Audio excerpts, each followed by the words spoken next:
অসমীয়া হোৱাৰ গৌৰৱ কিয় জানেনে? কাৰণ আমাৰ আছে নিজৰ ভাষা, নিজৰ সংস্কৃতি আৰু জ্যোতিপ্ৰসাদ আগৰৱালাৰ দৰে মহান শিল্পী। নমস্কাৰ, বন্ধুসকল।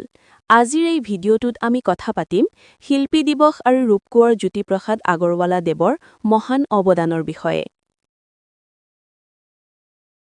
মাননীয় সভাপতি মহোদয়, সন্মানীয় অতিথিবৃন্দ, প্ৰিয় শিক্ষক-শিক্ষয়িত্ৰী আৰু মোৰ মৰমৰ বন্ধু-বান্ধৱীসকল, আপোনালোক সকলোকে মোৰ সশ্ৰদ্ধ প্ৰণাম জনাই আজিৰ এই পবিত্ৰ অনুষ্ঠানত কিছু কথা ক'বলৈ সুযোগ পোৱাত মই নিজকে ভাগ্যৱান অনুভৱ কৰিছোঁ।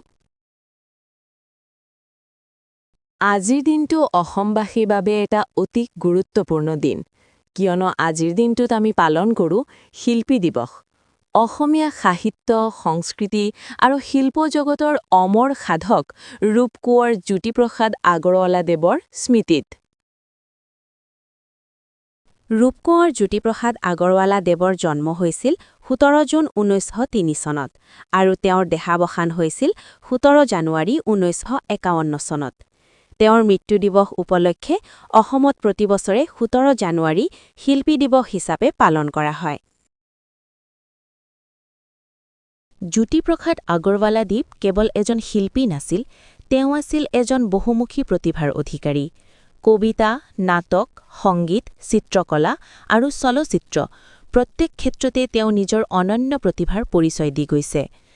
অসমীয়া চলচ্চিত্ৰ জগতৰ প্ৰথম চলচ্চিত্ৰ জয়মতী নিৰ্মাণ কৰি তেওঁ অসমীয়া চিনেমাৰ ভেটি স্থাপন কৰিছিল।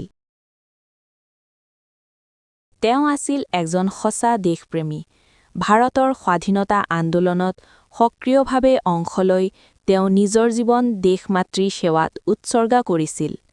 তেওঁ বিশ্বাস কৰিছিল, শিল্প মানে কেৱল মনোৰঞ্জন নহয়, শিল্প মানে সমাজক সজাগ কৰা। ৰূপকোঁৱৰ জ্যোতিপ্ৰসাদ আগৰৱালা দেৱে আমাক শিকাই থৈ গৈছে নিজৰ ভাষা, নিজৰ সংস্কৃতি আৰু নিজৰ পৰিচয়ক ভালপোৱা আৰু সন্মান কৰা। আজিৰ এই শিল্পী দিৱসত আমি সকলোৱে সংকল্প লওঁ, অসমীয়া ভাষা, সাহিত্য, সংগীত, নৃত্য আৰু সংস্কৃতিক আগবঢ়াই লৈ যাবলৈ সদায় আগবাঢ়ি যাম। শেষত ৰূপকোঁৱৰ জ্যোতিপ্ৰসাদ আগৰৱালা দেৱৰ চৰণত শ্ৰদ্ধাঞ্জলি জনাই তেওঁৰ আদৰ্শক হৃদয়ত ধৰি আগবঢ়াৰ প্ৰতিজ্ঞা লৈ মই মোৰ ভাষণ শেষ কৰিছোঁ।